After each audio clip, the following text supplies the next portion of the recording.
Përshëndetje dhe mirë se rikthyer në Palimit. Edhe sot ashtu si çdo ditë do të flasim për aktualitetin, politikën dhe temperaturat e larta që kanë arritur deri në 40 gradë Celsius. Por së pari do ta nisim me analistin Ben Andonin. Zoti Beni, përshëndetje. Të falenderoj që pranove të jesh pjesë e emisionit Palimit. Faleminderit. A ndihmon bojkoti në klimën politike të vendit i cili aspiron të përparojë në procesin e integrimit dhe ku reformat janë një nga kushtet kryesore?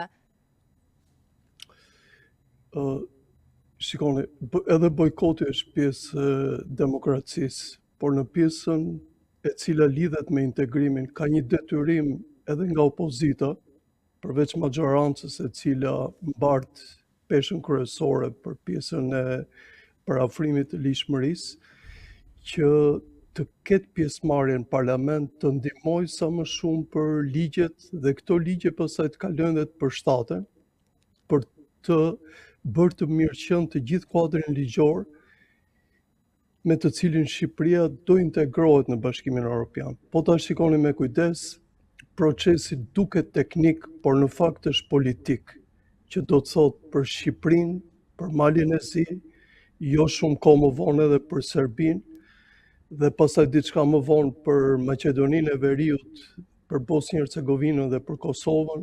Neve kemi destinacion në Europën. Por është fati më i madh që Mali i Zi dhe Shqipëria tashmë janë frontrunner. Dhe në këtë sens, pjesa e sjelljes politike në vendin tonë është e detyrueshme që të jetë në parlament, mos ta bojkotoj dhe ta çojë më përpara pjesën e të themi integrimit të vendit tonë. Nuk ka rëndësi se kush do të firmosi për procesin e integrimit. Rëndësi ka Shqipëria të jetë pjesë e kësaj. Kurse po t'i kthehemi thelbit bojkotit të parlamentit, në mendimin tim është i gabuar. Për arsyen e vetme që deputetët të cilët janë të zgjedhur në parlamentin shqiptar kanë detyrimin më të madh të përfaqësojnë në anën demokratike qytetarët të cilët u kanë dhënë votën atyre. Dhe po ta shikoni me kujdes, për shkak të ndryshimeve kushtetuese që kanë ndodhur në vitin 2008, shumica e deputetëve më shumë dhe zakonisht e kanë si rregull që t'i binden kryetarëve respektiv, zotit Rama dhe zotit Berisha, sesa realisht vullnetit të tyre, vullnetit të qytetarëve. Prandaj në këtë sens, unë i bashkojmë pyetjes tuaj që bojkoti është i dëmshëm për parlamentin tonë. Si e shihni aksionin politik të opozitës dhe çfarë duhet të ndryshojë në kampin blu? Unë jam shumë dashamirës si opozitës dhe duhet që opozita shqiptare të ketë një fytyrë krejt të re. Ka ardhur mirë që një pjesë e strukturimit partitike tash e përbëjnë individ të cilët personalisht i respektoj dhe uroj që kjo përzgjedhje të vazhdojë edhe të përmirësohet në kohët në vazhdim. Kam një dyshim për sa i përket kreut Partisë Demokratike, sepse zoti Berisha nuk mund ta përfaqësojë më atë frym, atë entuziazëm që kanë Partinë Demokratike, por mbi gjitha ndryshimin që kërkon Shqipëria. Dhe po ta keni ndjekur me kujdes, sot protesta, e cila përfshin më shumë zonën gri, po dhe të pakënaqurit e Partisë Demokratike dhe Partisë Socialiste, kërkojnë ndryshime dhe mbi gjitha largimin nga skena të zotit Rama dhe zotit Berisha. Më vjen keq ta them që kjo nuk po lexohet nga majoranca, kjo nuk po lexohet as nga opozita dhe po ta keni ndjekur me kujdes, ka gjithmonë më shumë impakt lajmet që bëhen në Partinë Demokratike, ka akoma më pak impakt lajmet që bëhen në Partinë Socialiste. Dhe unë besoj që kjo është një kampanë e madhe alarmi për ta. Berisha, pas rikonfirmimit si kryetari i Partisë Demokratike, duket se është siguruar që në kupolën drejtuese tek njerëzit e tij më të besuar.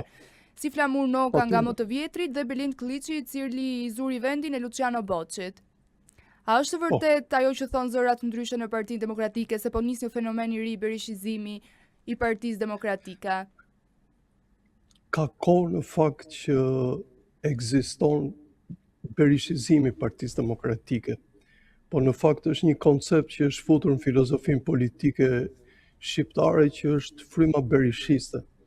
Dhe fryma berishiste ka shumë lidhje me frymën e dikurshme të Partisë Punës, ku kreu zakonisht mundohet që të mbajë në formë nepotike grupin më të zgjedhur të tij.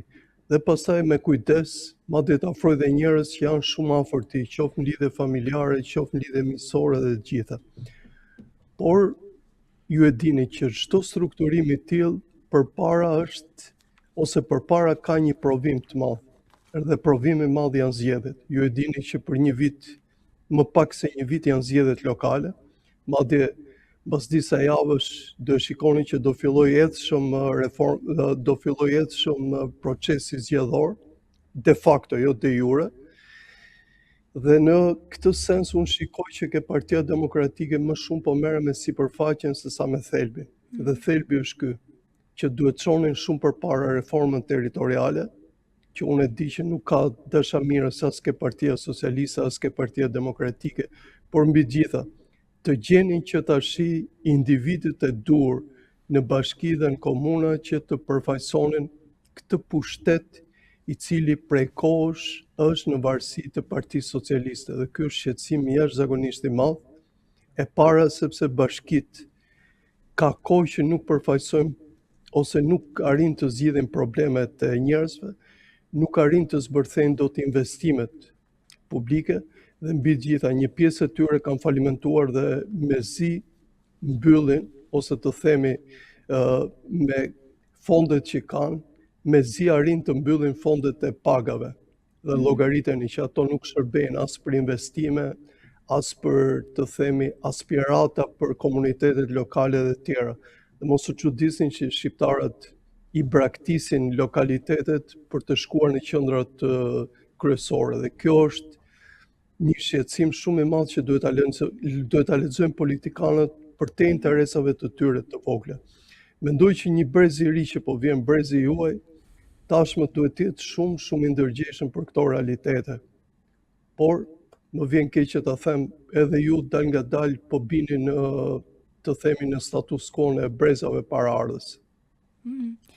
Kthehemi tek kampi i Partisë Socialiste. Socialistët, jo më pak se demokratët, janë përballë zërave kritik që kanë në fokus keqqeverisjen, largimin gjithnjë më të madh të qytetarëve, dhe kjo thuhet çdo ditë në proteste në bulevard që vijojnë prej 47 ditësh tashmë. A do të rriqet qeveria ndaj kërkesave të protestuesve?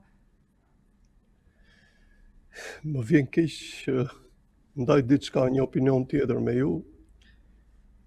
Asgjë nuk po tundet ke Partia Socialiste. Dhe ky është shqetësimi im i madh, dhe ky është shqetësimi dhe gjithë shqiptarëve, sepse duam apo s'duam, ajo është partia më e fuqishme në vend. Ka një sistem patronazhimi që arrin të fitojë zgjedhjet dhe gjithçka tjetër, por është një makinë elektorale e cila vendos pastaj për fatet e vendit. Dhe ata jo vetëm nuk po reagojnë, por tashmë me çfarë shikoj personalisht dhe më vjen shumë trishtim, atje nuk ka më reflektim për shqetësimet që kanë ngritur njerëzit, dhe një pjesë e shqetësime për mua janë shqetësime reale. Paçka se vetë ndaj opinione të tjera për mënyrën se si mund të zhvillojë vendi jonë. Kurse për atë që ju mendoni për ndryshimin në Partinë Socialiste dhe nëse lidhni me zonjën Spiropali, unë mendoj që është e pafuqishme me një dokument i hartuar në mënyrë të përgjithshme për të bërë kapërcime të tilla. E para sepse dokumentat të tilla nuk duhet të mbështeten vetëm nga një njeri. Dokumentat të tilla paraqiten nga një individ, por duhet të jenë të strukturuar në mënyrë të tillë që të kenë edhe mbështetës të tjerë, që të kenë jetë politike dhe ta përballin kryetarin e partisë. Por në Partinë Socialiste nuk funksionon, më të themi, kjo demokracia e brendshme. Në duke funksionon si mos më mirë, por de facto nuk funksionon. Dhe unë besoj që edhe ky dokument i zonjës Spiropali do shqyrtohet në mënyrë kalimthi, po vetë ajo si personazh, domethënë, për shkak të afrimitetit, për shkak të shfrytëzimit shumë të madh që i ka bërë pushtetit socialist, po edhe mënyrës se si e ka ngritur figurën e Zotit Rama gati në apoteos, nuk ka qenë personi i dur për ta bërë ndryshimin. Elisa Spiropali, Elisa Spiropali duket se kryeson një lëvizje të re kritike ndaj modelit të drejtimit të Edi Ramës. Po cili është, më vjen keq që po ja u them, cila është lëvizja, kush janë njerëzit mbas saj. Ajo është thjesht një dokument i cili nuk ka as fuqinë e traktatit, as një memorandum politik. Dhe këtë ju thash pak minuta më përpara që një lëvizje e tillë që do të bëjë një individ quhet lëvizje nëse ka dhe disa njerëz pas. Por nëse një individ paraqit një material, se është material, akoma nuk është dokument, atëherë kjo është, si të themi, propozimi një individi për mënyrën se si mund të ndryshojë një parti. Dhe ky është shqetësimi më i madh që ta ndjeni, që e majta tashmë nuk ka brenda mekanizmat e duhur për të bërë ndryshime, për të pastruar, për të bërë katarsis. A u ndikua Bashkimi Evropian nga protestat dhe çfarë tregoi mbyllja e kapitujve të negociatave? Tash duhet t'ju them diçka, dhe u këshilloj duhet lexoni se çfarë janë kapitujt që mbyllen. Po ti shikoni me kujdes, ato përfshihen të gjitha në ato që ne dëgjojmë në lajmet e përditshme. Dhe për shembull t'ju them me radhë, ke kapitull për klimën e biznesit, ke kapitull për procesin e lishmërisë, ke kapitull për sigurinë ushqimore, ke kapitull për mjedisin dhe tjera. Po ti shikoni me kujdes. Të gjitha realizohen brenda fateve që ka përcaktuar zoti Rama, sepse shumë e thjeshtë tash dhe me inteligjencën artificiale që ligjet ti përshtatësh me ligjet e vendit.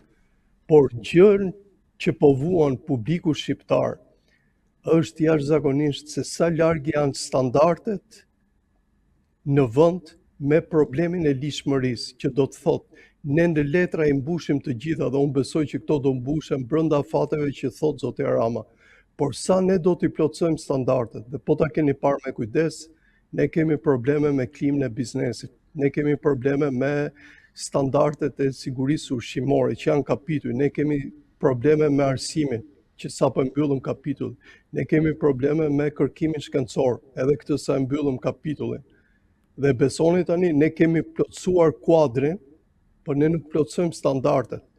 Dhe po ta shikoni me kujdes, Bashkimi Evropian më shumë është interesuar për pjesën gjeopolitike se sa të themi pjesën teknike. Kurse ajo që thoni ju për protestat, duke pasur parasysh atë që ndodhi në Maqedoninë e Veriut, atë që ndodhi në Rumani, atë që ndodhi në Bullgari, atë që ndodhi në Serbi, atë që ka ndodhur kohë më përpara në Malezi, Bashkimi Evropian të gjitha protestat i quan element demokratik.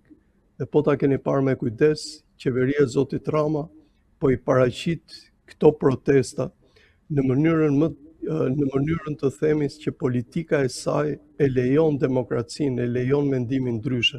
Dhe kjo është plus për ata. Bashkimi Evropian nuk ndërhyri në protestat e Novi Sadit dhe në Beograd që u ngritën mbi 16 të vdekur.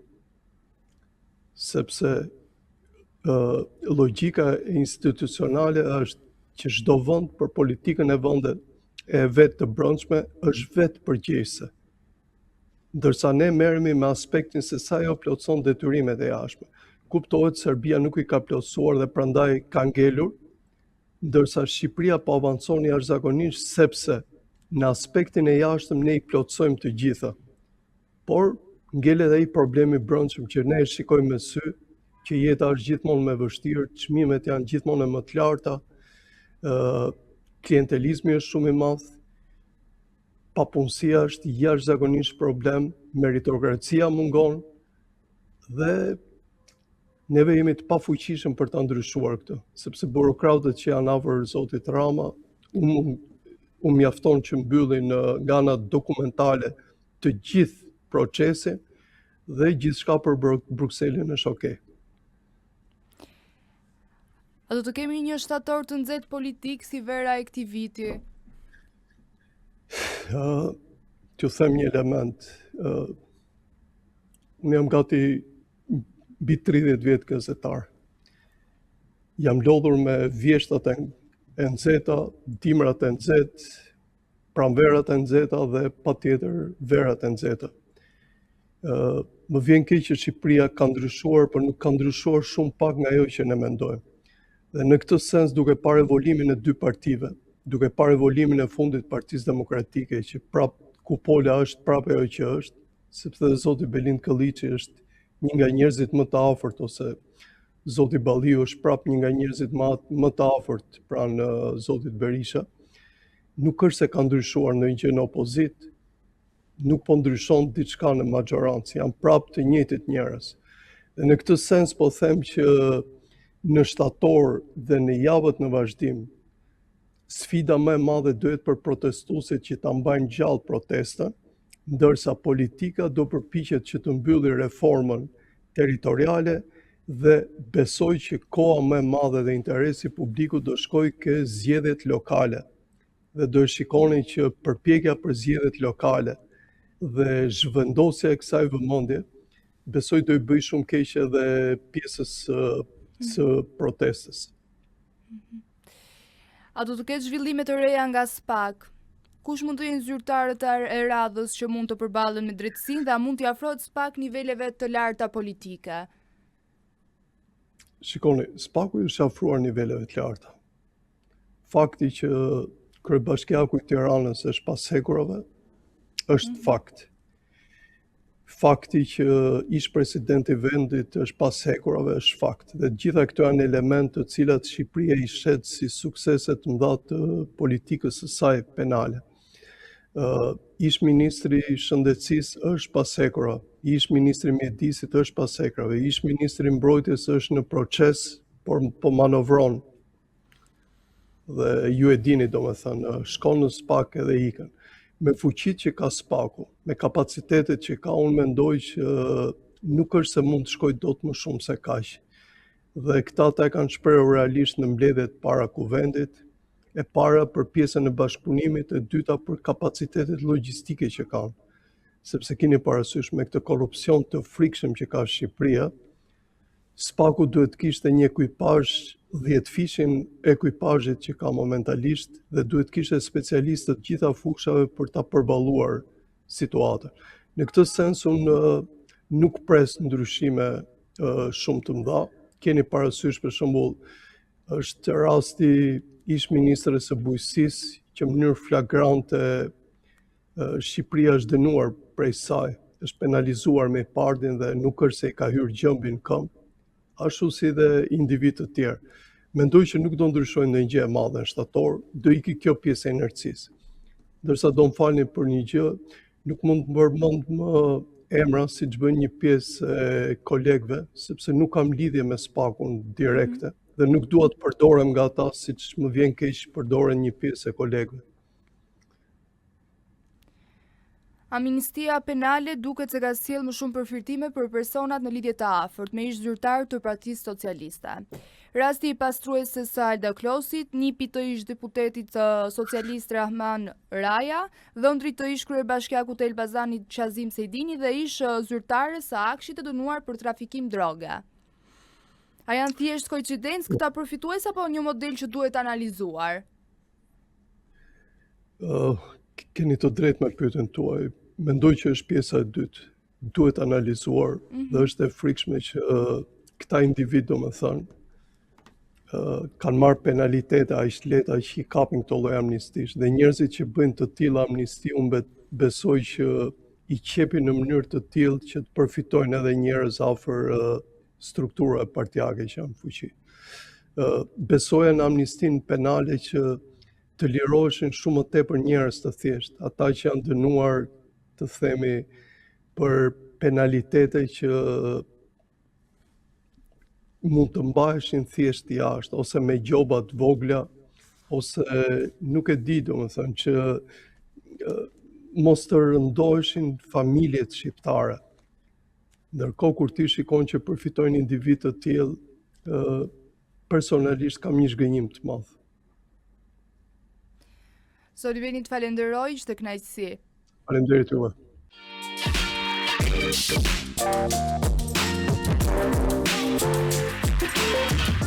Prej muajsh, euro po zhvlerësohet përballë lekut duke arritur nivelet më të ulta të viteve të fundit.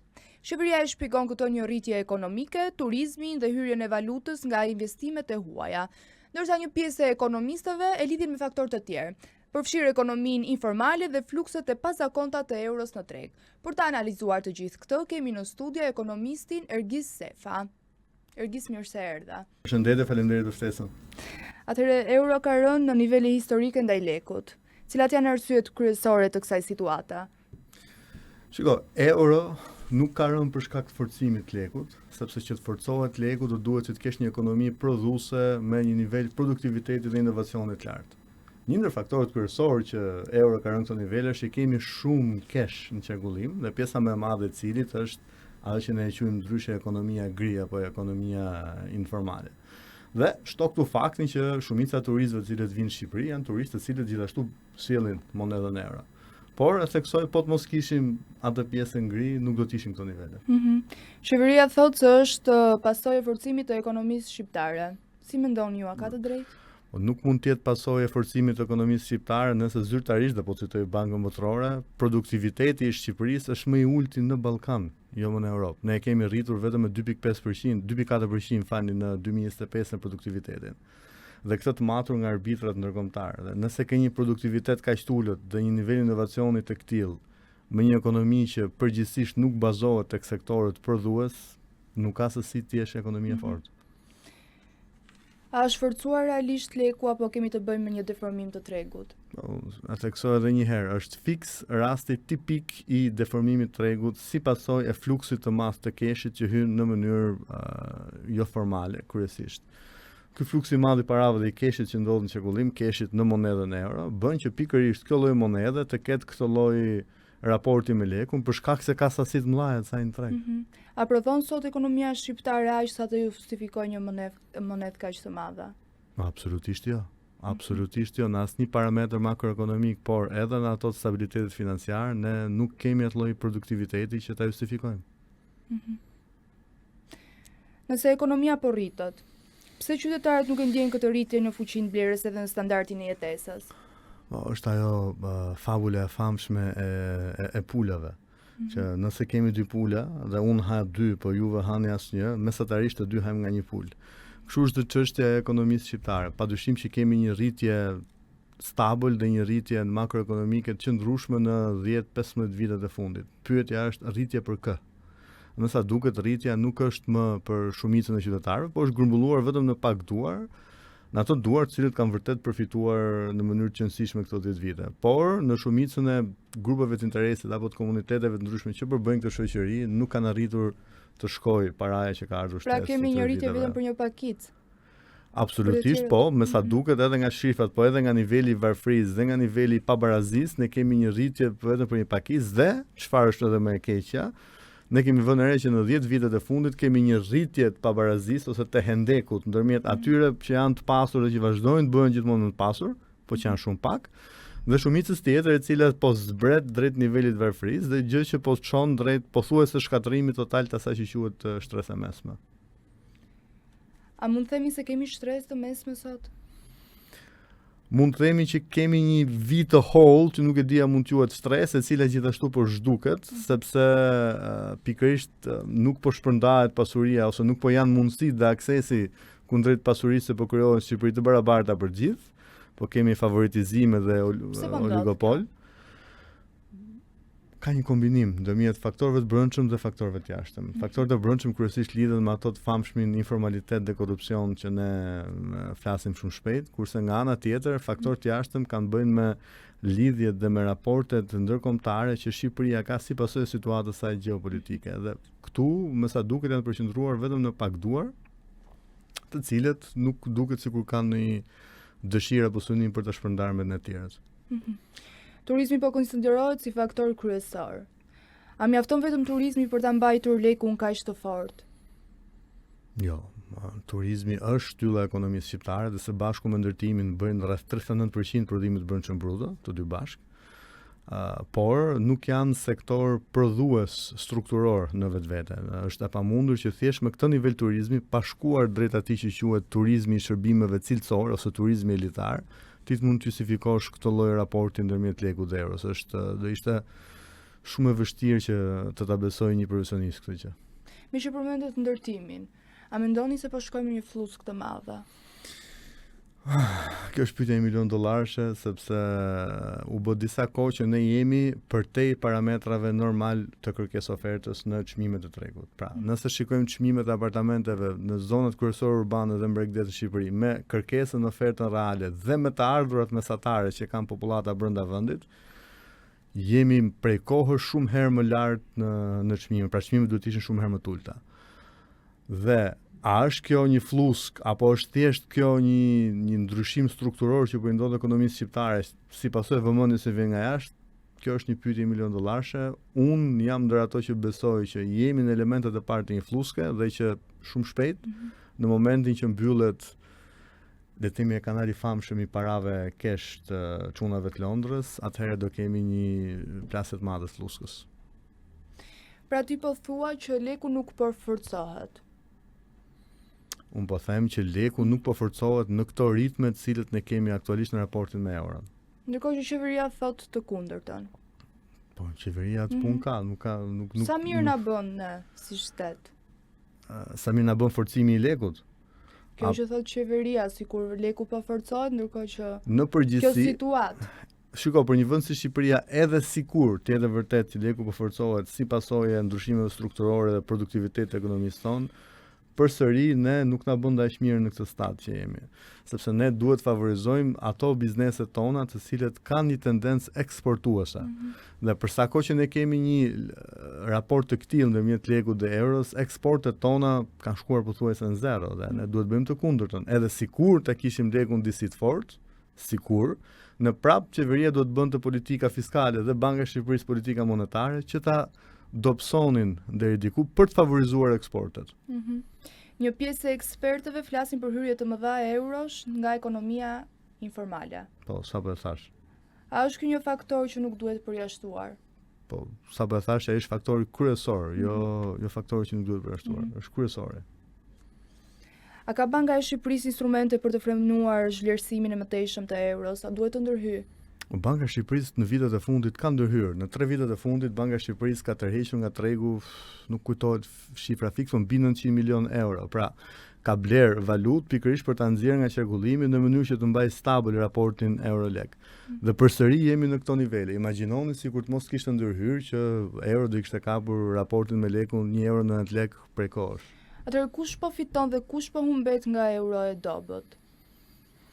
Po, kryesisht po fitojnë importuesit dhe ato pak të cilët e kanë çdo gjë të çmuar në euro, pra edhe koston, edhe shitjen. Ndërkohë që shumica jonë dhe shumica e popullatës që të ardhurat i ka kryesisht në lek, ashtu siç dhe ju besoj paguanin lek, monedën vendase, ne po humbim në fuqinë tonë vlerëse, përkitazi me mallrat të cilët ne importojmë kryesisht nga zonat e Bashkimit Evropian, ku ne importojmë në euro dhe prap duke qenë se euro është në këtë lloj raporti, në vend që ne të kishim një fuqi blerëse më të madhe, përsëri vazhdojmë të shohim një rritje çmimesh dhe ky është fal faktit që ne kemi një sasi të madhe të paras kesh informale në qarkullim dhe përqendruar pak duar.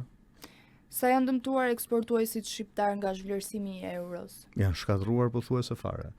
Të thuash janë dëmtuar do të thotë që kanë mundësi të rekuperohen, kanë përshtypjen se jemi përtej fazës rekuperimit, sidomos për fasonët të cilët i kishim të bazuar pjesën më të madhe të punës tyre në pikërisht në këtë raportin euro-lek dhe ato tashmë janë, nëse nuk ndryshojnë formë të bërit biznes dhe nuk rriten në zinxhirin e vlerës në atë që prodhojnë, ato janë të humbur. Dhe kjo çfarë pasojash sjell për pjesën tjetër të qytetarëve? Po, shiko, aktualisht në sektorin eksportues punësohen mbi 120.000 persona, total, jo vetëm fason, po në tërësi. Pra 120.000 familje të cilët ngelin pa një burim kryesor të ardhurës. A është dhe administrata shtetërore? Administrata është më shumë, e kemi edhe më të lartë. Publiken e kemi rreth 180.000, duke marrë parasysh dhe bashkitë. Por nëse këto lloj personash, këto lloj numri personash në një moment caktuar dalin të papunë dhe e kanë këtë si burim kryesor të ardhurës, problemet sociale pastaj do jenë të jashtëzakonshme. Apo ndikon euro e dobët në rritjen e çmimeve apo në inflacion? Në fakt do të ndodhej e kundërta, për sa kohë që ne importojmë do duhej që euro dobët ishte në favor ton dhe pikërisht nuk po e shohim këtë gjë sepse ato që i po importojnë janë vetëm pak duar dhe ato po rrisin fitimin e tyre. Dhe nuk po transferojnë tek ne si konsumator uljen apo koston më të lirë që ato kanë kur marrin mallrat. Për sa i përket inflacionit, po është e vërtetë që ne mund të importojmë dhe po importojmë deri diku inflacionin në vendeve të BE-s, por nuk është ky faktori kryesor për inflacionin. Okej, po ku është interesi i qeverisë shqiptare që bën këtë lloj loje? Sepse borxhi që thot euro dobët, euro fort. Borxhi i Republikës Shqipërisë në mbi 52% të tij, stokut borxhit është denominuar në euro. Që do të thotë një euro më e dobët në krahasim me lekun, do të thotë edhe një normë përqindje borxhi më e ulët për qeverinë. Një normë përqindje borxhi më e ulët për qeverinë do të thotë qeveria mund të marrë borxh më shumë, më lirë. Dhe absolutisht i intereson në këtë pikë. A është një fenomen i përkohshëm apo rrezikon të zgjasë dhe vitet e ardhshme? Çdo gjë do të varet nga sa ne do ta luftojmë informalitetin dhe sa ne do ta luftojmë korrupsionin dhe a do vazhdojmë të lejojmë parat gri për i quaj për të mos thënë zeza plotësisht që të hynë në tregun ton apo do t'i vëmë një stop një herë për gjithmonë kësaj gjëje. Nëse ne i bëjmë këto gjëra nuk do zgjaset e shumë, po nëse ne nuk i bëjmë këto gjëra, kjo gjë do të jetë modus operandi i ri, pra do të jetë mënyra se si do funksionojnë gjërat në vazhdim. Me një raport që shkon drejt 90 lekëshit, ndoshta 1 euro 90 lekë, ndoshta edhe pak më lirë. Ju si ekspert, si mendoni do zgjas ky formalitet apo jo? Unë them se po, nuk shoh asnjë shenjë që të duan ta luftojnë apo ta ndryshojnë këtë gjendje. Çfarë efektesh ka kjo situatë në sektorin e pasurive të paluajtshme dhe në investimet në ndërtim? Për ato të cilët duan të blejnë nga brenda vendit është një tmerr, është një mangës. Për ato të cilët duan të shesin, të cilët janë një pakicë krahasimisht me shumicën e popullatës, është një situatë fantastike. Kështu që varet nga cili këndvështrim e shef. Nëse do e shikojmë me shumicën e popullatës, kjo do bëjë që ne të mos kemi mundësi të blejmë kur shtëpi, ose ju ndoshta do jeni brez i parë në këtë vend që do ta keni të pamundur të bleni shtëpinë. Po mbase ne duam të shesim, po presim atë pikun e rritjes çmimit. Ndoshta, por që duke pritur dhe duke e stimuluar këtë spekullim financiar gjithmonë më shumë, ne do të jemi vetëm një vend që afron vetëm ato blerës të huaj që kanë mundësi, por brenda Shqipërisë do të jetë gjithmonë e vështirë që shqiptarët me të ardhurat e tyre të blejnë këtë gjë. Çfarë duhet të bëjë qeveria dhe Banka e Shqipërisë për të garantuar një kurs këmbimi më të qëndrueshëm? Të luftojnë informalitetin në maksimumin e mundshëm dhe të ndalojnë paratë gri të cilat hyjnë në vend. Në rregull, të kalojmë pak tek pensionet. Janë rritur pensionet? Çfarë bëhet realisht me pensionet dhe pensionistat? Shiko, pensionet janë rritur në numra, pra në vlerë monetare, po jo si fuqi blerëse reale. Pra do të thuat që një pensionist apo pensioniste në pensionin që merr sot nuk është se blen më shumë mallra apo shërbime se që blente para një viti apo para 2 vitesh, janë në minimum, janë në atë nivel, në mos pak më pak se përpara. Është e vërtet që ka bonuset e hermbashershme që po jepen nga ana e qeverisë në këtë drejtim, pikërisht sepse duket qartazi që ndryshimet në çmimet e mallrave të shportës, sidomos në një pjesë të caktuar të mallrave të shportës dhe të ilaçeve, janë shumë herë më të larta se sa indeksimi i pensioneve. Sa janë bonuset që jep qeveria? I fundit ishte rreth 5.000 lekë të reja dhe pritet që edhe tjetër në fund vitit të jetë në po të njëjtin nivel. Po nuk është ky fokusi që duhet kemi. Fokusi është fakti nëse ti ke nevojë të bësh qiri nga herë mbas here, pra të japësh bonuse, do thotë që ke një problem të madh strukturor me këtë grup personash, të cilët janë pothuajse 1/3 e popullatës, pra janë një grup shumë i madh. Pra pensionistët janë të gënjur.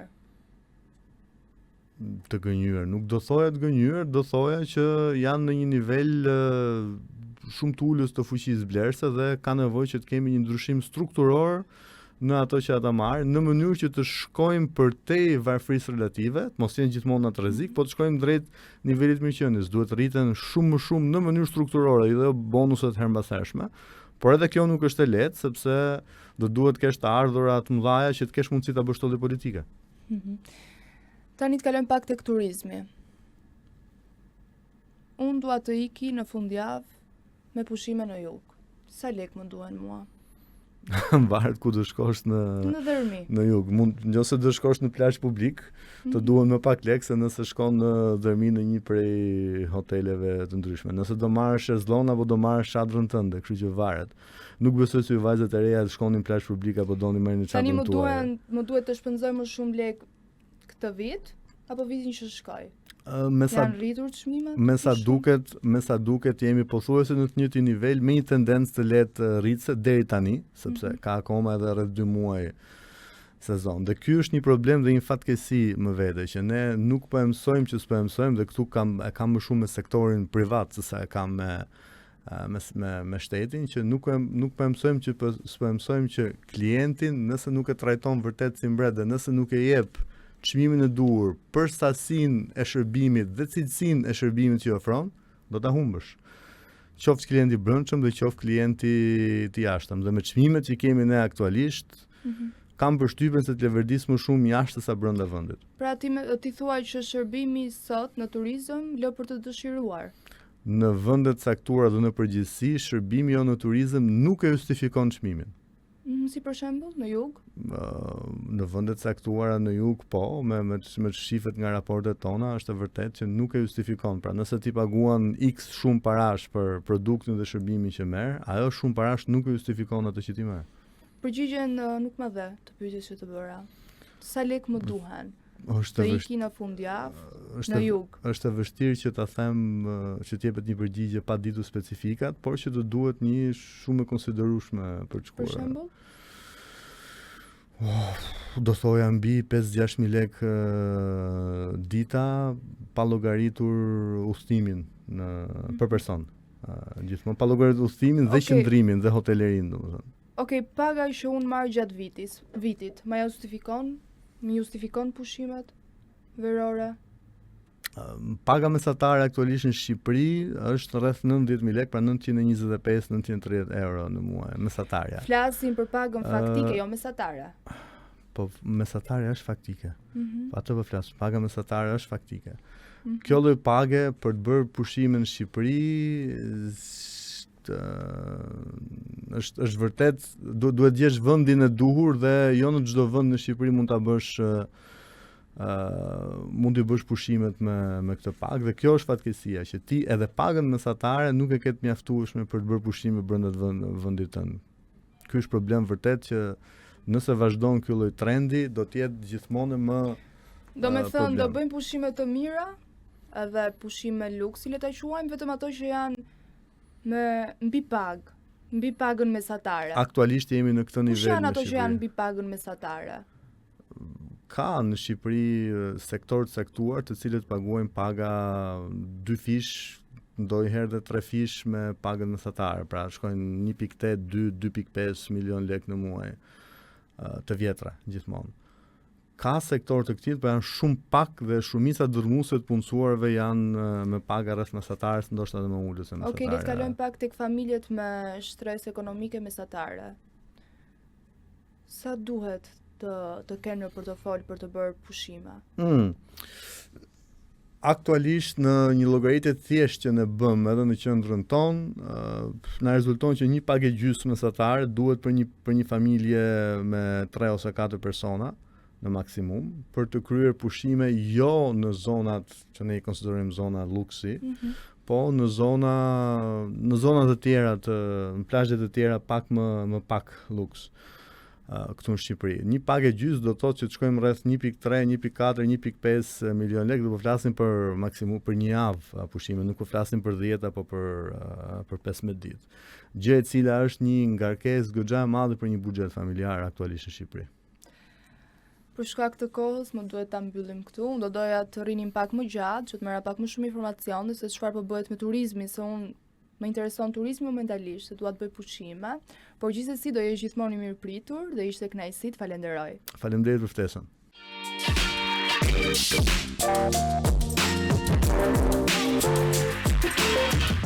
Shqipëria po përjeton një nga javët më të nxehta të kësaj vere. Në ndikimin e masave ajrore afrikane, temperaturat kanë shkuar deri në 40 gradë Celsius, bëjmë dje që jemi ende në korrik, por si pritet të jetë gushti dhe javët në vijim, për këtë do të jemi në lidhje direkte me Hakil Osmanin. Hakil, përshëndetje. Përshëndetje, faleminderit për ftesën. Atëherë Shqipëria është përfshirë nga një valë forte të nxehtit afrikan. Sa pritet të zgjasë kjo situatë? Në fakt, për gjatë fundjavës do të vijojmë të jemi në mbizotërimin e kësaj vale të nxehtit afrikane, e cila po sjell temperatura ekstremisht të larta në vendin tonë, duke bërë që maksimumet regjistrohen ditën e sotme shumë pranë vlerave 42 gradë Celsius në qarkun e Elbasanit dhe të Beratit. Po ashtu, me temperaturat të larta pritet të jetë edhe kryeqyteti, Gjirokastra apo Shkodra, të cilat afrohen shumë pranë vlerës 41 gradë Celsius.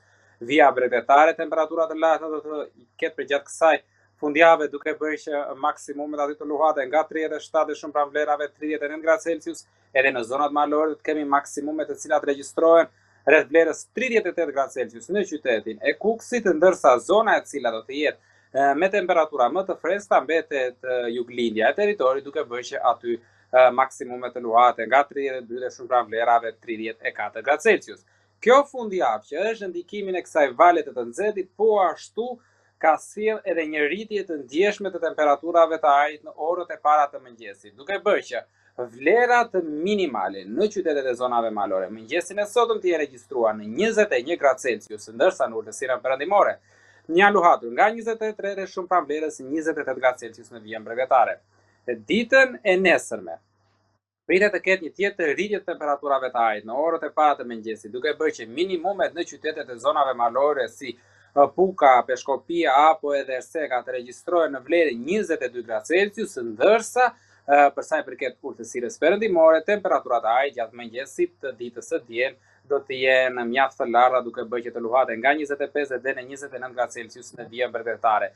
Duke bërë që kjo fundjavë të sjellë jo vetëm të temperatura ekstremisht të larta në orët e mesditës, por po ashtu të kemi dhe natë tropikale, pasi temperaturat e ajrit do të kalojnë në një pjesë të mirë të urtësirës perëndimore mbi 28 gradë Celsius. Cilat zona kanë regjistruar temperaturat më të larta deri tani dhe sa gradë janë shënuar?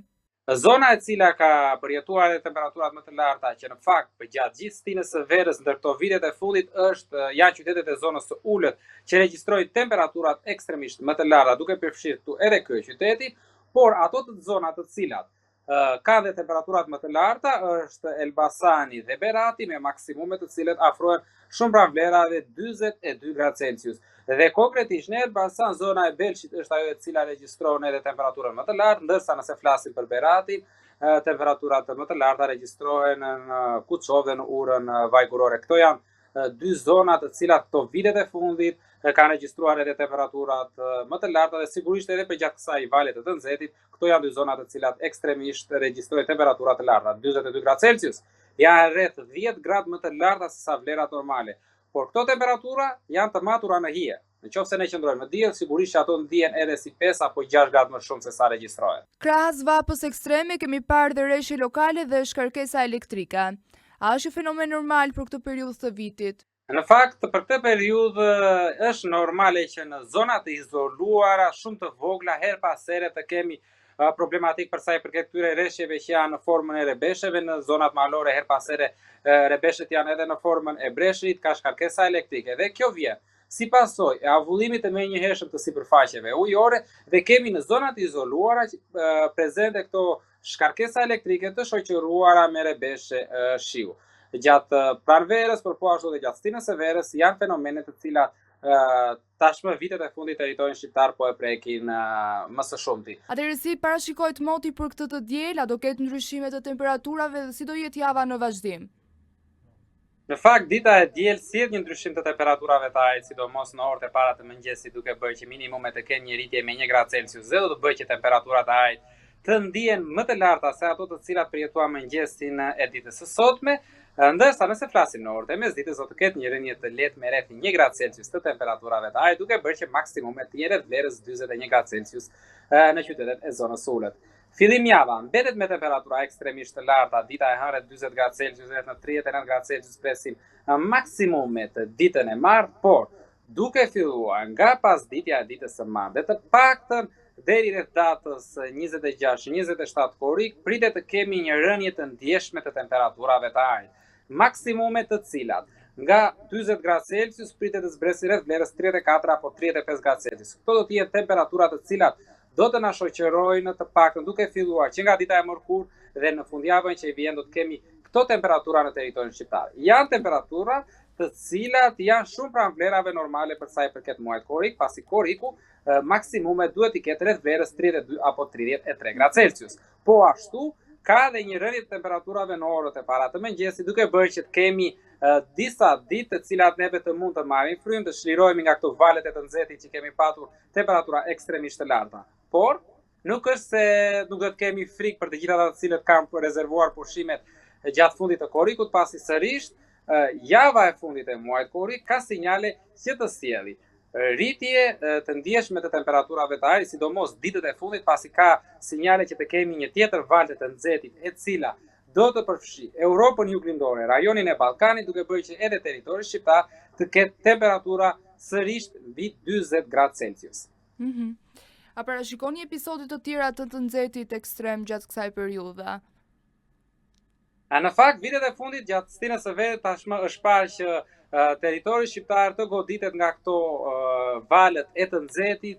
Çdo vit që neve kalojmë, ato janë më të shpeshta dhe janë her pas here edhe më agresive. Agresive do të thotë që zgjasin më shumë në kohë dhe sjellin temperatura ekstremisht të larta në pothuajse të gjithë territorin shqiptar, duke bërë që të ndihet sikur është normale 40 gradë Celsius i këto vitet e fundit, pasi dekadën e fundit temperatura 40 apo 41 gradë Celsius pothuajse për gjatë gjithë muajit korrik dhe gusht, her pas here territori shqiptar i ka patur prezente. Sigurisht që edhe këtë vetë pritet që të jetë një verë e nxehtë edhe për pjesën e mbetur të saj. Kjo shtuar këtu edhe fenomenin El Niño, i cili sjell në rang global ndryshime klimatike, duke bërë që periudhat afatgjata pa reshje të jenë prezente, por po ashtu dhe të ketë periudha të gjata ku do të ketë temperatura ekstremisht të larta.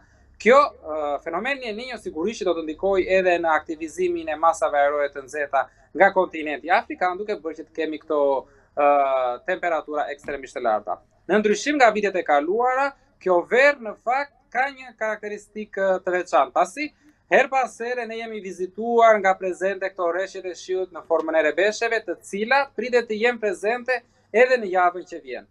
Dita e martë, në pjesën e dytë të saj, pritet të sjellë rreshje edhe në formën e rebesheve në zonat veriore dhe në zonat qendrore, ku në zonat veriore sigurisht mundësia për rreshje në formën e breshëri do të jetë mjaft e lartë, dhe sërish pritet të kemi prezente ditën e njëjtë dhe ditën e premte të javës tjetër rreshje shiu. Kështu që kjo verë jo vetëm që po na sjell temperatura ekstremisht të larta, por her pas here kemi vizitë edhe nga rreshjet e shiut edhe në formën e rebesheve.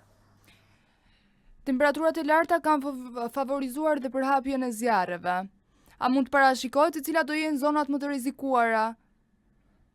Në fakt, duke qenë se territori shqiptar gjatë valëve të nxehtit përfshihet i gjithë nga këto temperatura ekstremisht të larta, sigurisht që zonat të cilat janë edhe me risk më të lartë për sa i përket këtyre vatrave të zjarrit që mund të ketë aktivizim të tyre, janë qytetet e zonës së ulët, si zonat malore të Beratit, po ashtu një pjesë e Elbasanit, Gjirokastrës, Vlora, sepse këto janë dhe zonat ku temperaturat janë ekstremisht të larta. Por jo vetëm në këto zona, po ashtu edhe në zonat malore në veri, si në qarkun e Kukësit, ku maksimumet ndryshe nga pjesa tjetër e zonës malore regjistrohen edhe në 39 apo 40 gradë Celsius, në raste të veçanta ku valet e të nxehtit janë mjaft prezente në territorin shqiptar, dhe sigurisht këto janë zonat ku ka edhe rrezik më të lartë për sa i përket rreshjeve, dhe kjo, zjarreve, dhe kjo vjen si pasojë e mungesës së gjatë edhe të mospasjes së rreshjeve në territorin shqiptar. Temperaturat e larta thajnë vendin për mos prezenca e rreshjeve, sigurisht që pastaj e shton akoma më shumë rrezikun për vatrat e zjarreve. Si paraqitet situata në rajon dhe në Evropë? Nëse flasim për rajonin e Ballkanit, gjatë kësaj fundjavë është një fundjavë mjaft e nxehtë, jo vetëm për vendin tonë, por për Kosovën, Republikën e Maqedonisë së Veriut, Malinezi, Greqia, Serbia, janë me temperatura të cilat janë ekstremisht të larta. Aty temperaturat e ajrit në Kosovë regjistrojnë rreth vlerës 38 gradë Celsius. Sigurisht, vlera absolute territori shqiptar ka më të lartë, por 38 gradë Celsius për Kosovën, ndjeshmëria është me rreth 11 gradë më të larta sa vlerat normale, dhe në 39 gradë Celsius kemi maksimume në pjesën më të madhe të Republikës së Maqedonisë së Veriut, në zonat e izoluara afrohen edhe në 40 gradë Celsius, Mali Zi po ashtu zonat perëndimore me maksimume të cilat luhaten nga 35 dhe në vlerën 39 gradë Celsius, Beogradi me maksimume shumë pra vlerave 40 gradë Celsius, Zagrebi po ashtu mbi 39 gradë Celsius. Pra, rajoni i Ballkanit i gjithë është në ndikimin e kësaj vale të nxehtë duke bërë që të ketë temperatura ekstremisht të larta. Por jo vetëm Ballkani. Edhe Italia, kryesisht Italia jugore, me temperatura mbi 42 gradë Celsius, dhe ne gjithmonë kur flasim për temperaturat e ajrit, flasim për ato të cilat maten në hije. Në diell sigurisht ndjen akoma më të larta. Sicilia, Sardenja me temperatura mbi 43 gradë Celsius. Nëse flasim pastaj për kontinentin evropian, është Europa jugore ajo e cila preket më së shumti nga këto valë të nxehtit dhe momentalisht është në ndikimin e kësaj vale duke bërë që të ketë temperatura shumë të larta.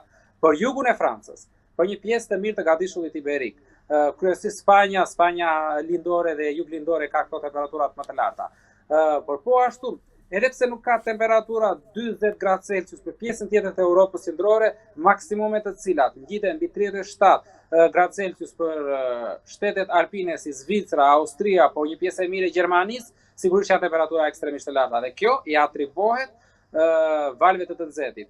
Për fat të mirë, ka sinjale që edhe për Europën veriore dhe Europën qendrore të kemi një rënje të menjëhershme të temperaturave të ajrit.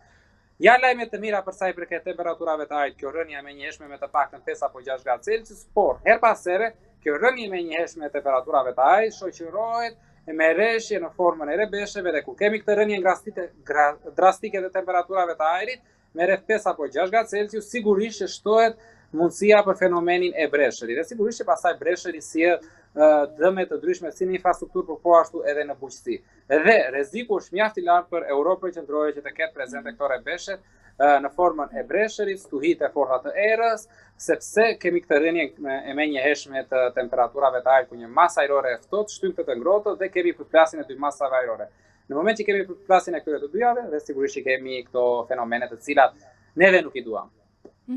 Apo bëjmë valjet e të nxehtit më të shpeshta dhe më intensive si pasojë ndryshimeve klimatike?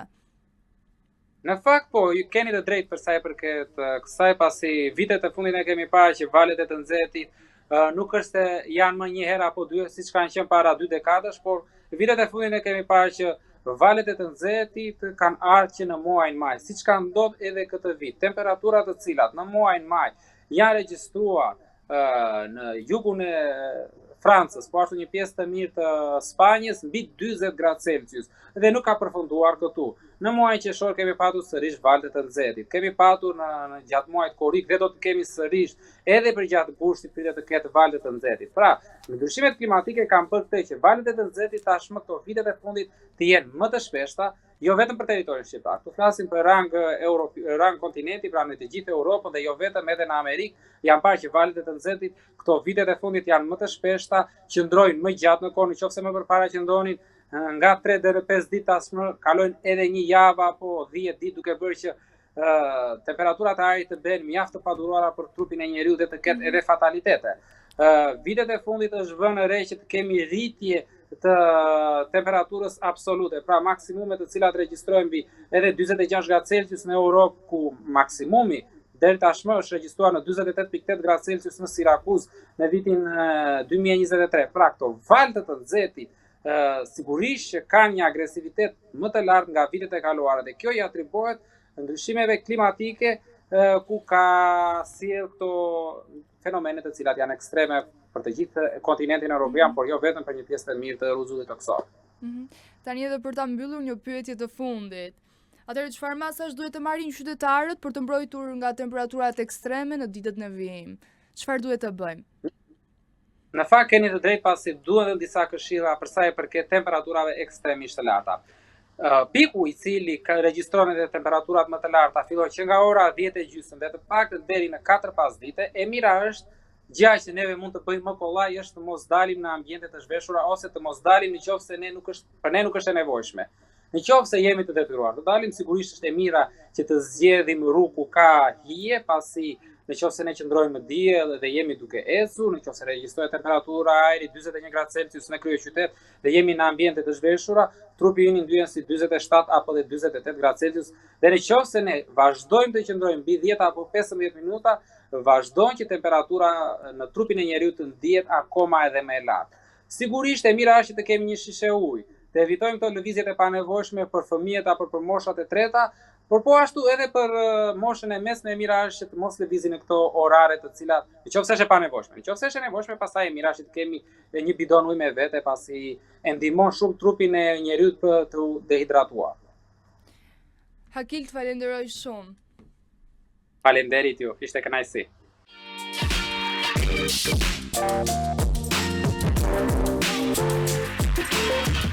Për të folur për situatën e krijuar me transportin urban në këto ditë të nxehta vere, kemi në lidhje direkte Konstantin Fonin.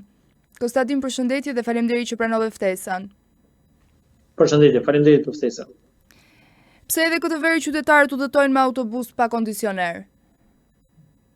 Atëherë, e gjithë flota e transportit publik nuk ka asnjë autobus që mos ketë ajër të kondicionuar ose të jetë i pajisur me sistemi të ajrit të kondicionuar. Pasi një nga kriteret për të certifikuar në transportin publik është që e gjithë flota e transportit publik të jetë i pajisur me sistemin e kondicionimit.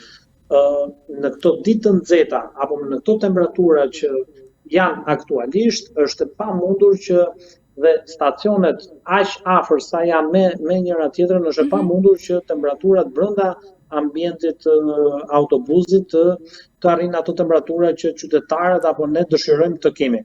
Pa, unë e kuptoj, por qytetarët ankohen, thonë se nuk i ndezin kondicionerët. Si është e vërteta? Jo, nuk është as pak e vërtet. Ka një institucion monitorues ku kontrollohen të gjithë operatorët e transportit publik, kontrollojnë çdo autobus të çdo lloj linje, të çdo lloj operatori, dhe në rast se nuk funksionon apo ka një defekt teknik, janë marrë masa ndaj operatorëve përkatëses ose më saktë ndaj atij mjeti i cili nuk i funksionon ajri i kondicionuar, por nuk ka asnjë iniciativë apo nga operator që mos ta ndezin kondicionerin për arsye të konsumit të karburantit apo siç kemi dëgjuar shpesh. Me që jemi tek operatorët, kush merr përgjegjësinë nëse operatorët nuk respektojnë standardet e shërbimit? Atëherë, çdo operator ka një kontratë të përcaktuar me Bashkinë e Tiranës ose me bashkitë e çdo lloj qyteti. Janë disa kritere të cilët dhe kushtet të cilët ata duhet të operojnë, dhe më pas institucionet monitoruese që janë po institucionet të bashkive marrin masa ndaj këtyre operatorëve ose që kanë abuzuar me dashje apo pa dashje, marrin masa në gjop ose dhe në heqjen e pikëzimit që kanë në licencën e tyre. Me që folën për kontratën, si ndëshkohen operatorët që nuk e përmbushin kontratën dhe sa operator janë ndëshkuar? Për pjesën e masave të marra ndaj këtyre institucioneve është institucioni që mund t'ju japi një përgjigje më të saktë, pra është ajo e Agjencisë Mbrojtjes Konsumatorit, është institucioni monitorues, pra që merr ankesat nga qytetarët dhe më pas ato nxjerrin inspektorët e tyre në terren për të verifikuar ankesat dhe nëse Ju keni informacion për këtë? Jo, në lidhje me pjesën e gjobave ne nuk e kemi, pasi është institucion i pavarur, pra nuk mund ne të shkojmë dhe të marrim informacione të tilla, pra kush do të jetë për monitorim, sa gjoba janë marrë, pra është vetë institucioni që cakton një grup pune inspektimi ndaj operatorëve të caktuar apo ndaj linjave të caktuara ku kanë më shumë problematika apo ankesa, dhe më pas ato marrin masat e tyre, masat ndëshkuese janë e para plotësohet masa, pra në vlerë monetare, dhe në rast përsëritje ata kanë një sistem pikëzimi, pra në vit kanë një total pikësh, në rast se operatorët kanë një abuzim një abuzim të vazhdueshëm, atëherë zbriten pikët nga licenca deri në heqjen e licencës në raste se do të jetë nevojshme. Pse vazhdon të mungoj investimi në flotën e transportit urban? Investimi nuk mungon, operatorët gjatë gjithë këtyre 10 viteve të cilët janë të licencuar, kanë investuar në këtë flotë të cilën ata operojnë, mirë po licenca e të gjithë operatorëve skadon në fillim të vitit që vjen, pra në 2027. Dhe ne ende nuk kemi një plan biznesi, le të themi, për rinovimin e licencës së re dhe se si çfarë kushtesh dhe kriteresh do të vendosi bashkia për të operuar në qytetin e Tiranës. Pra duhet kemi kriteret dhe kushtet të cilat bashkia do t'i kërkojë për investimin e mjeteve të cilët do na i kërkojë bashkia, dhe më pas mbetet në dorën e operatorit nëse do të dojë ta vazhdojë këtë lloj operimi, do duhet që të investojë në flotë të re. Operatorët kanë kërkuar rritje të çmimit të biletës. A mund të kërkohet një tarifë e tillë ose më e lartë kur shërbimi vazhdon të ketë kaq shumë probleme? Operatorët e kanë kërkuar rritjen e çmimit të biletës kur shteti dhe qeverisja vendore dhe ajo qendrore nuk kanë marrë masat për mbështetje financiare. Pra, ne kemi kërkuar që të hiqet aksiza e karburantit në litrin e karburantit për këtë sektor. Kemi kërkuar heqjen e TVSH-s, të cilën operatorët e paguajnë 20% në shitje. Kemi kërkuar kompensim për kategoritë që përfitojnë udhëtimin falas, ku ne e respektojmë sipas kontratës që kemi me bashkinë, mirë po bashkitë nuk kompensojnë operatorët për këtë kategori të caktuar. Dhe në momentin që nuk ka pasur asnjë lloj reagimi dhe nuk kanë dhënë mbështetje financiare apo kompensim, atëherë kemi kërkuar që të rritet çmimi i biletës. Në këto momente nuk kemi një kërkesë të tillë, pasi Bashkia e Tiranës është duke i kompensuar operatorët për çmimin e biletës. Pra, sot që ne flasim, çmimi i biletës në Tiranë është 50 lekë, pavarësisht se qytetari e paguan 40 lekë, 10 lekëshin e kompenson bashkia. Çfarë garancish u jepni qytetarëve se një rritje e mundshme e biletës do të shoqërohet me përmirësim real të shërbimit? Edhe një herë lutem se të dëgjova me shkëputje? Çfarë garancish u jepni qytetarëve se një rritje e mundshme e biletës mund të shoqërohet me një përmirësim real të shërbimit? Patjetër se çdo lloj shërbimi ka një faturë në fund të ditës, pavarësisht se çmimi i biletës nuk ka ndryshuar këtu dhe edhe shumë vite, siç ka ndryshuar çdo lloj gjë tjetër. Pra, ne sot që flasim, çmimi i karburantit është në vlera 200 lekë për litër. Pra, kur kostot e shërbimit rriten, patjetër që dikush duhet ta paguajë këtë faturë. Atë faturë nëse qeverisja vendore zgjedh që ta paguajë qytetari, atëherë do të rritet çmimi i biletës. Nëse qeveria vendos që do ta kompensojë operatorin dhe nuk do të shkojnë në xhepet e qytetarit, atëherë kompensimet janë nga më të ndryshme.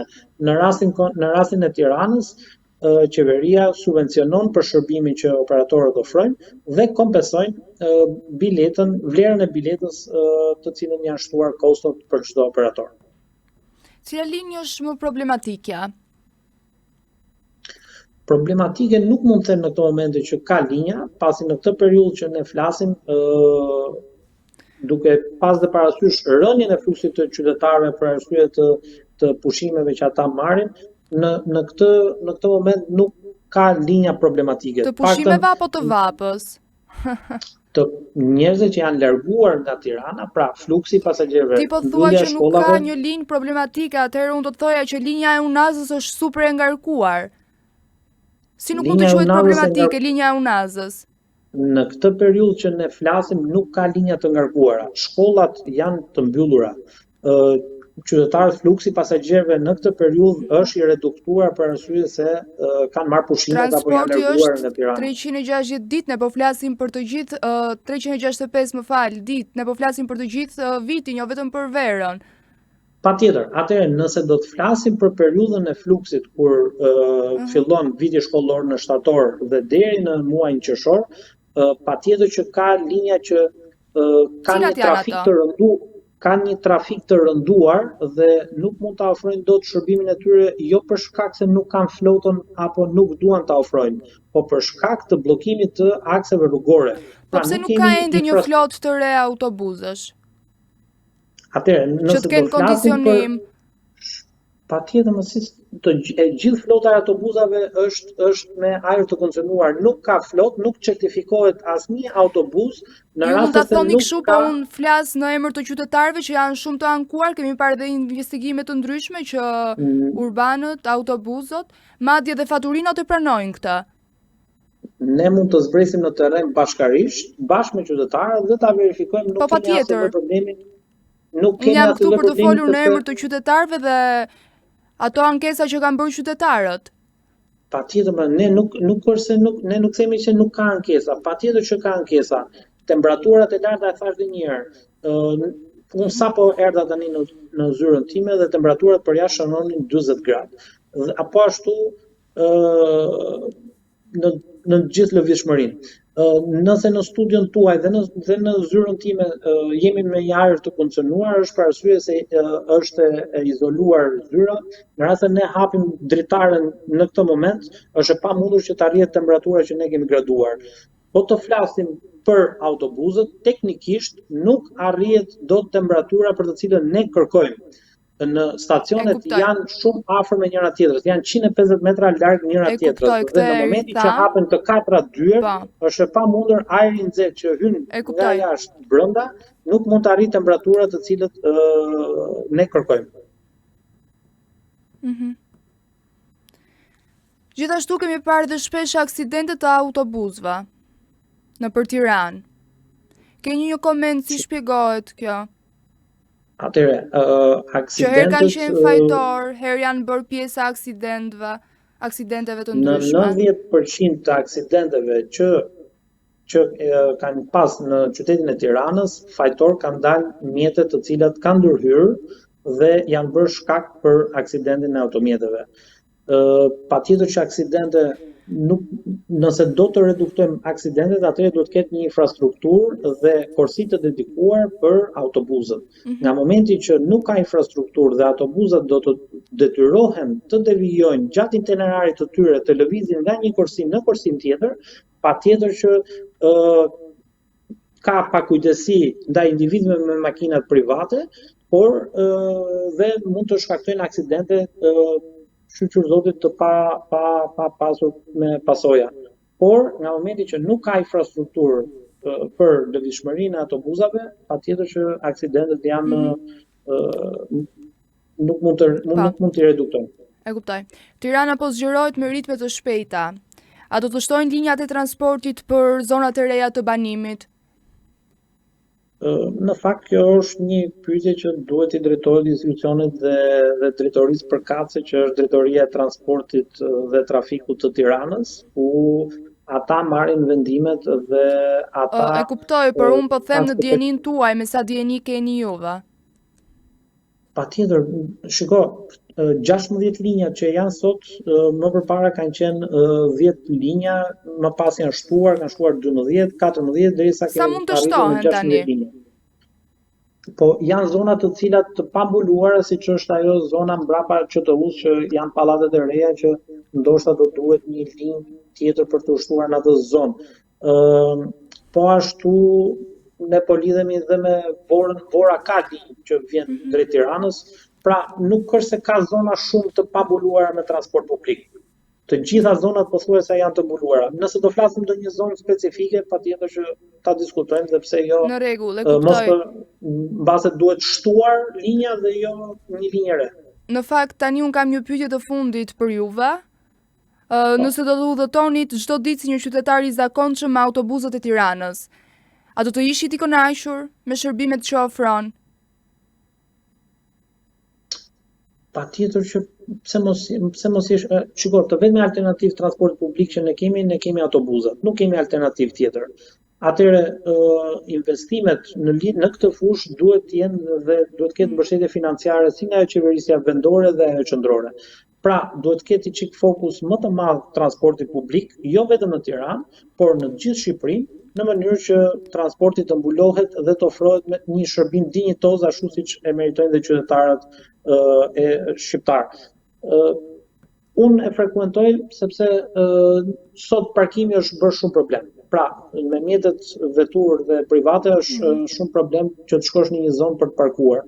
Kështu që frekuentimi i transportit publik është i domosdoshëm për të gjithë qytetarët. Dhe mendoj që në këto kushte që ne jemi, me këtë çmim të biletës që ka dhe me këtë kompensim subvencion që ka qeverisja vendore dhe e qendrore për këtë sektor, mendoj që është i kënaqshëm dhe e ofrojnë më së miri. Në rregull, unë të falenderoj dhe shpresoj realisht që qytetarët të kenë kënaqësinë dhe të përmbushen ashtu siç thoni ju dhe të kenë një shërbim më të mirë ashtu siç e premtoni ju. Të falenderoj shumë dhe bashkë do të shihemi sërish besoj. Faleminderit. Mirupafshim. Kështu i erdhi fundi këtij programi, falenderoj që na ndiqni, bashkë do të shihemi sërish të hënën në orën 15. Mos harroni të na ndiqni. Mirupafshim.